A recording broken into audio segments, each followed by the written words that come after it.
All right, I know I'm the last guy until lunch. I'll bear that in mind. You've been listening to 5 other people this morning. I'll try to bear that in mind as well. I think it's just as well that Lew Rockwell changed the title of his talk because I liked his original title. So I think I'll give that talk, sort of merge it with my original one. His talk was going to be on 2 kinds of American conservatism. Well, let me start with a quotation. And then you guess who said it. Now, no cheating. If you talked to me earlier, you can't participate in this. War and the military are, without question, among the very worst of the earth's afflictions, responsible for the majority of the torments, oppressions, tyrannies, and suffocations of thought the West has for long been exposed to. In military or war society, anything resembling true freedom of thought, true individual initiative in the intellectual and cultural and economic areas is made impossible. Not only cut off when they threaten to appear, but worse, extinguished more or less at root.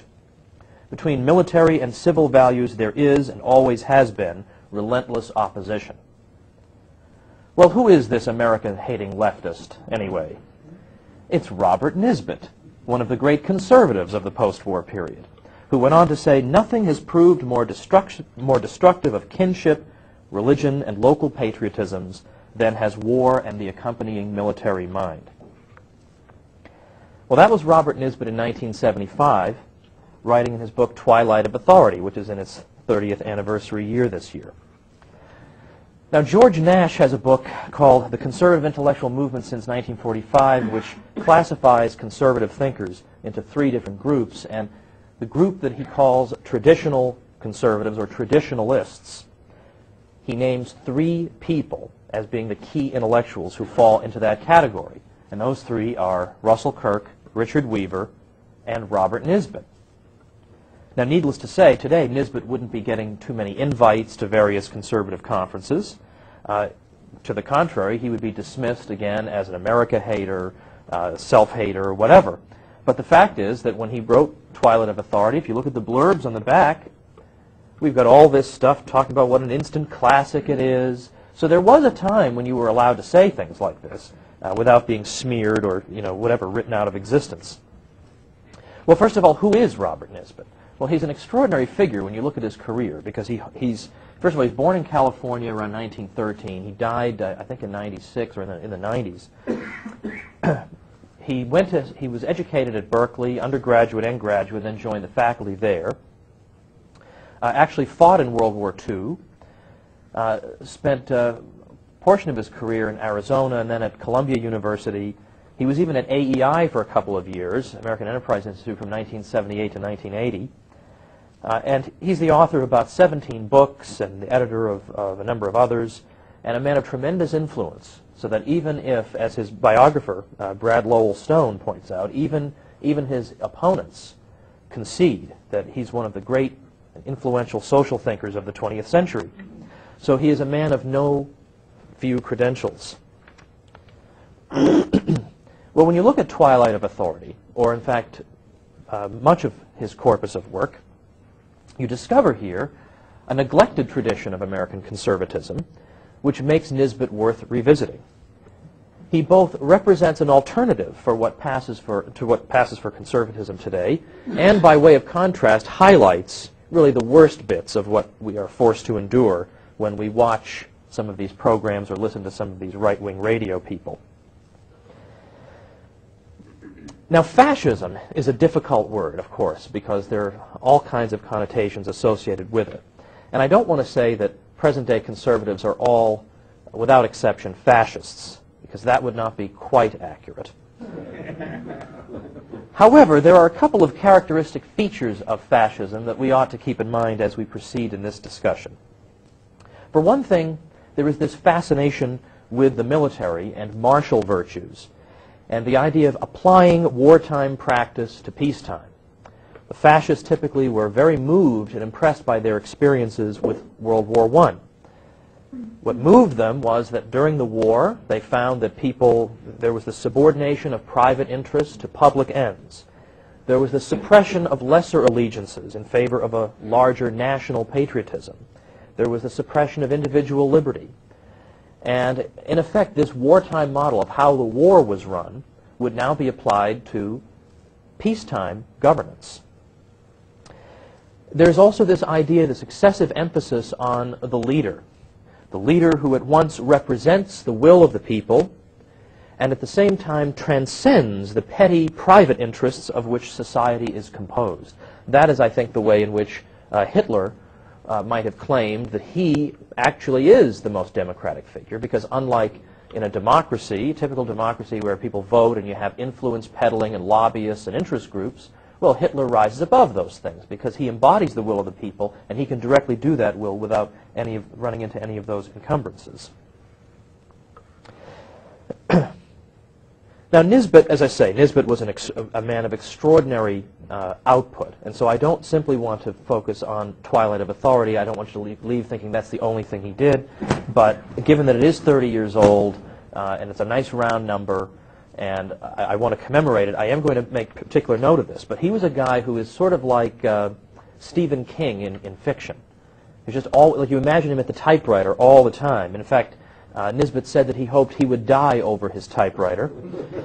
And to use his words, he says, "And that those close to me will call a taxidermist instead of a funeral undertaker, and that my mummified body will be suitably dressed and placed in proper position before the typewriter, available for display like the mummied remains of Jeremy Bentham in his room in the University of London."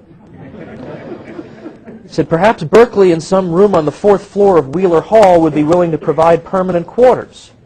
To my certain knowledge, there are faculty members there at the present time who would prefer me back in that condition in my native grounds than alive and writing."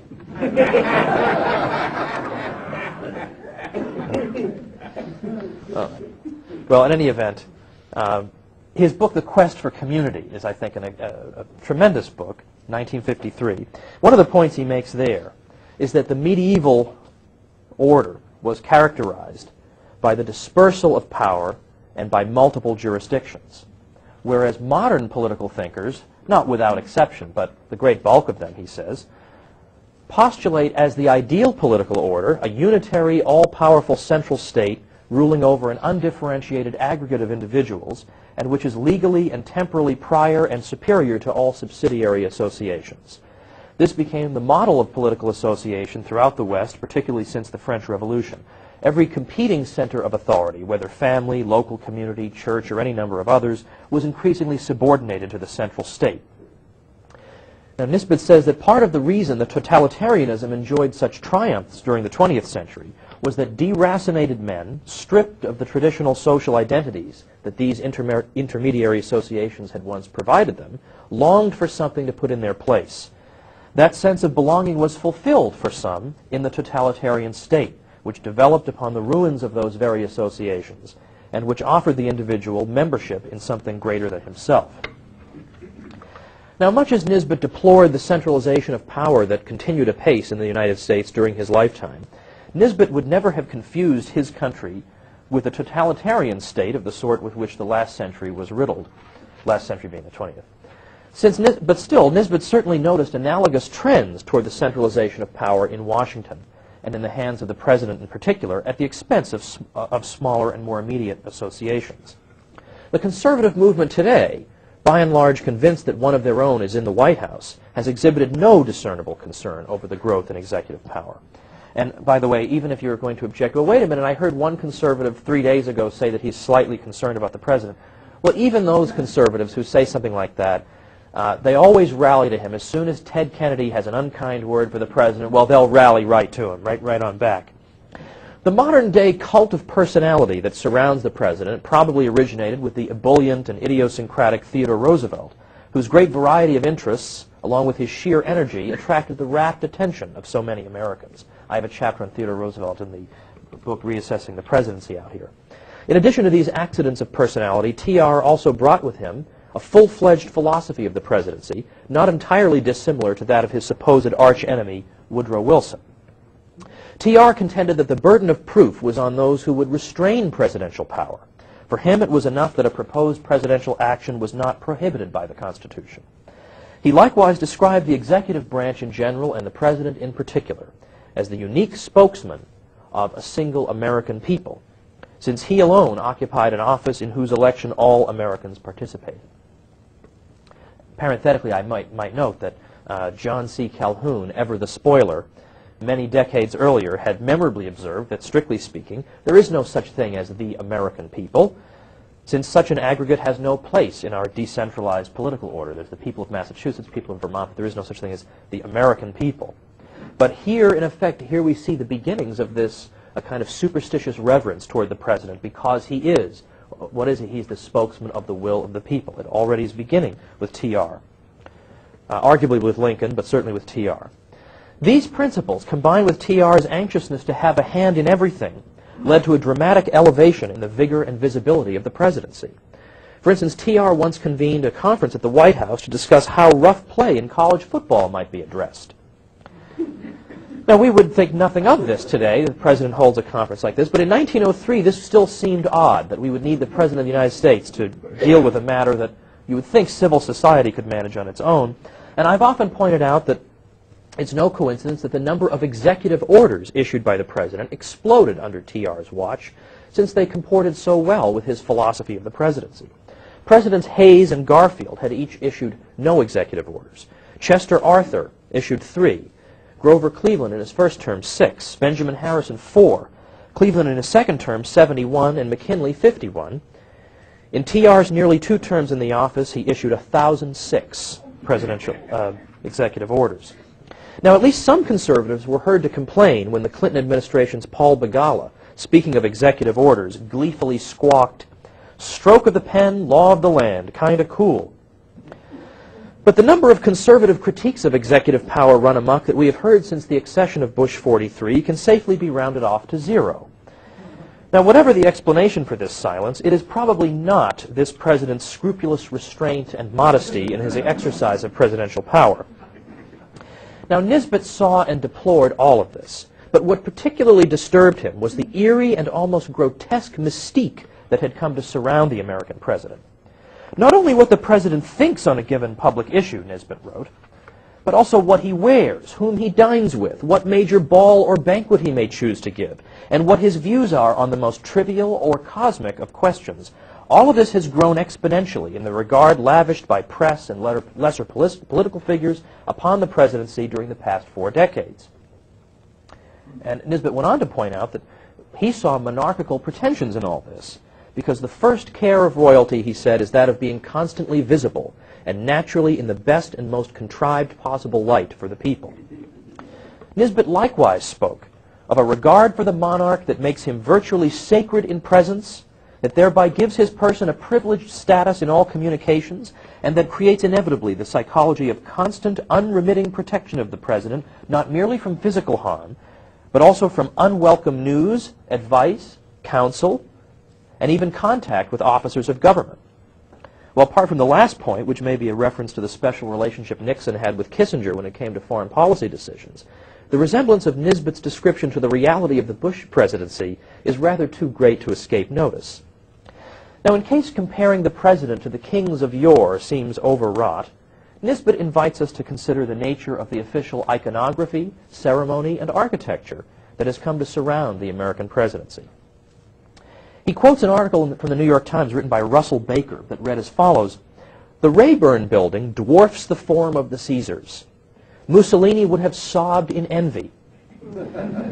But the Kennedy Center nearly succeeds for bare-faced oppression of the individual spirit. Poor Lincoln down the road a piece in his serene little Greek temple would be crumpled like a candy wrapper if the Kennedy Center could flex an elbow." And then he goes on to say, "The vast labyrinths bordering the mall would make a minotaur beg for mercy." And he goes on to say, this Russell Baker, "My misgivings are not about the wretched architects who must give Washington what it pays for, but about their masters who have chosen to abandon the human scale for the Stalinesque. Man is out of place in these ponderosities. They are designed to make man feel negligible, to intimidate him, to overwhelm him with the evidence that he is a cipher, a trivial nuisance in the great institutional scheme of things." Well, in 2005, Baker would be dismissed as an incorrigible America hater. But Nisbet, a genuine conservative, replied with sympathy. "It has always been thus," he began. "Merely compare the public architecture of Greece before and after the rise of Alexander, of Rome before and after Augustus. and before and after the eruption of first Renaissance despots in Italy and then divine right monarchs. The change in American government that has taken place during the past several decades is almost perfectly evidenced by the change in the style and character of its buildings in Washington. Now, writing in the wake of Watergate, Nisbet took note of what he called a good deal of resentment against royalism in the White House. But he knew it would not be permanent. He said there are too many powerful voices among intellectuals, in press, foundation, and elsewhere, that want a royal president, provided only that he is the right kind of individual. I'm afraid that the only lessons that have been truly learned in the whole Watergate business are to avoid such idiocies as tapes and illegal, unwarranted break-ins. I would be astonished if the real lesson of Watergate, the Actonian principle that all power tends to corrupt, absolute power absolutely, were other than forgotten utterly once a crowd-pleasing president with the kind of luster a John F. Kennedy had for academy, press, and the world of intellectuals generally comes back into the White House. For much of the left, Nisbet explained, a strong, charismatic president as a unifying force was too central to their idea of the American political system to be dispensed with just because a Republican had disappointed them. There are those, he said, such as Arthur Schlesinger, who argue indeed that only a strong and richly visible president can hold the fabric of democracy intact, that the president is the only vital symbol of unity and consensus. Now stop and think about Schlesinger's description of the presidency as something that holds the fabric of democracy intact, that the president is the only vital symbol of unity and consensus, and think of a single neoconservative who would disagree with that conception. And yet, Schlesinger never even tried to portray himself as anything other than the center-left social democrat that he was. But that is what has happened to American conservatism, and Nisbet could see it. Now, it isn't just executive power that conservatives showed little interest in limiting, said Nisbet. It was federal government power in general. Nisbet said, in 1975, the prospects for conservatism are hardly bright. It became great by virtue of its fight against power, which is now being converted into a fight for capture of power, central power. He saw that even before the election of President Reagan.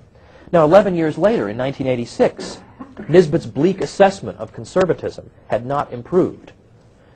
Now, granting I think he's probably misusing the term far right, but let's put that aside and listen to Nisbet. He says, the far right is less interested in Burkean immunities from government power than it is in putting a maximum of governmental power in the hands of those who can be trusted. It is control of power, not diminution of power, that ranks high. Thus, when Reagan was elected, conservatives hoped for the quick abolition of such government monstrosities as the Department of Energy, the Department of Education, and the two national endowments of the arts and humanities, all creations of the political left. The far right in the Reagan phenomenon saw it differently, however. They saw it as an opportunity for retaining and enjoying the powers, and the far right prevailed. It seeks to prevail also in the establishment of a national industrial strategy, a government corporation structure in which the conservative dream of free private enterprise would be extinguished. Well, some people were not prepared to render such a harsh judgment in 1986. But if the experience of 5 years of George W. Bush and the lukewarm to non-existent conservative opposition to the greatest budget buster since Lyndon Johnson doesn't begin to vindicate Nisbet, what would? Well, we also see in the work of Robert Nisbet far more caution about the warfare state than we're liable to hear today among self-described conservative organs, honorable exceptions accepted.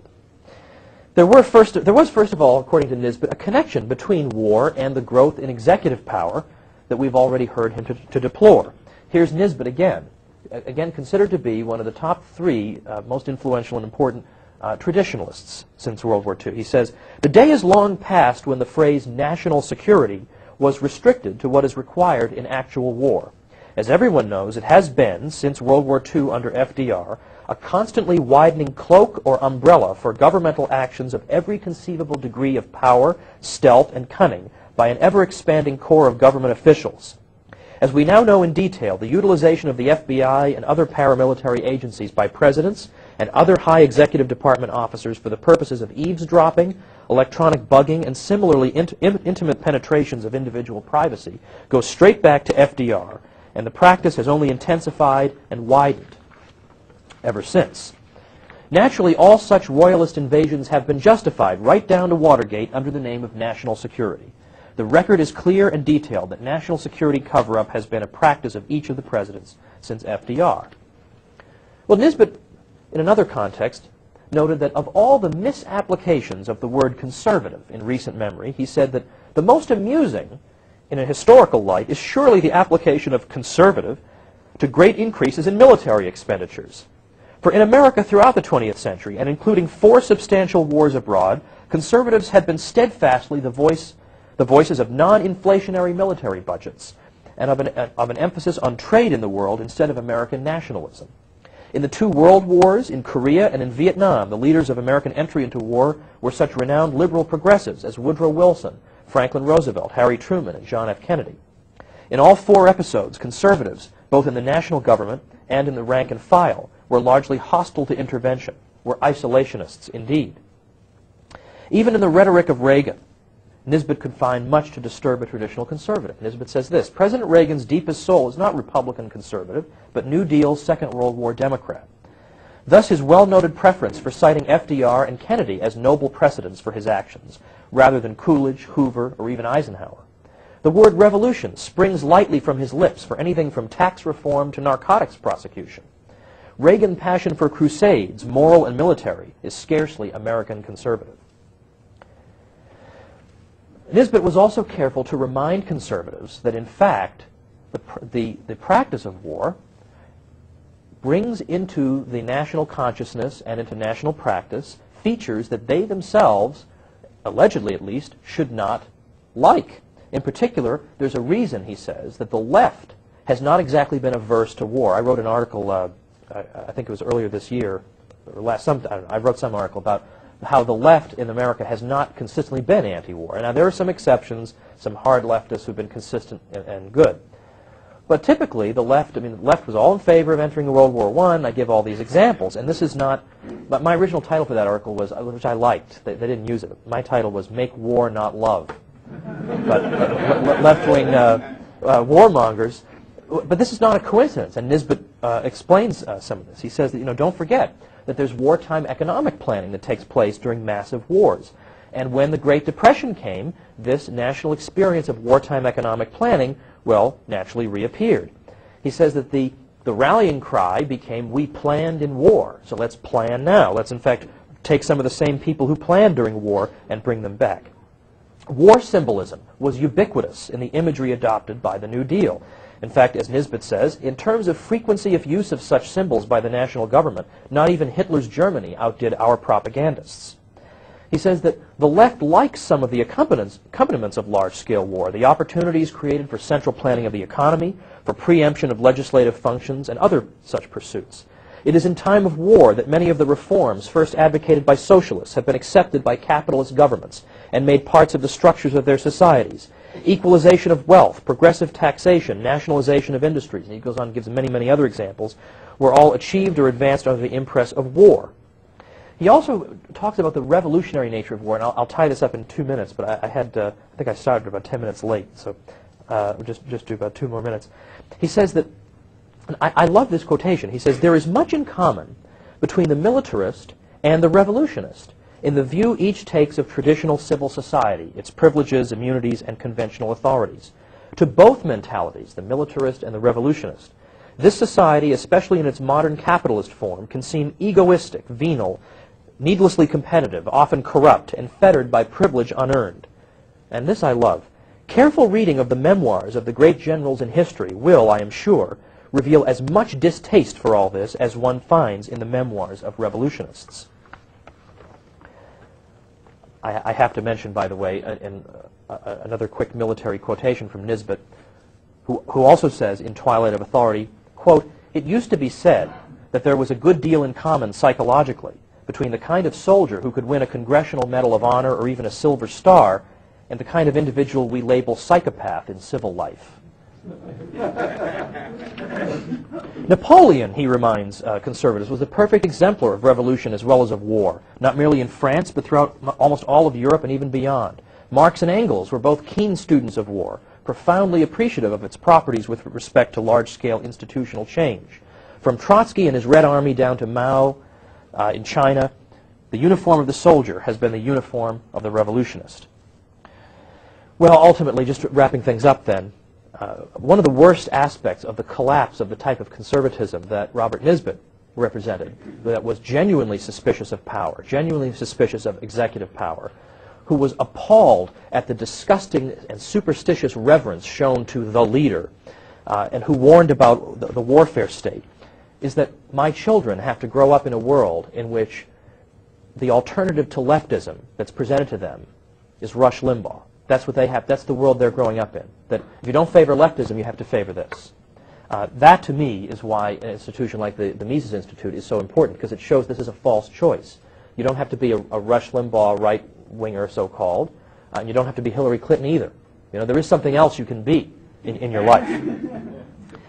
And so what Robert Nisbet shows us, though, is that beneath the whole right-wing noise machine, that it is not necessary, and has not been necessary for conservatives to be jingoists, Philistines, and buffoons. That in fact, in the midst of all this, there still exists, if somewhat chastened and neglected, a humane and principled conservatism to which civilized men may still repair. Thank you.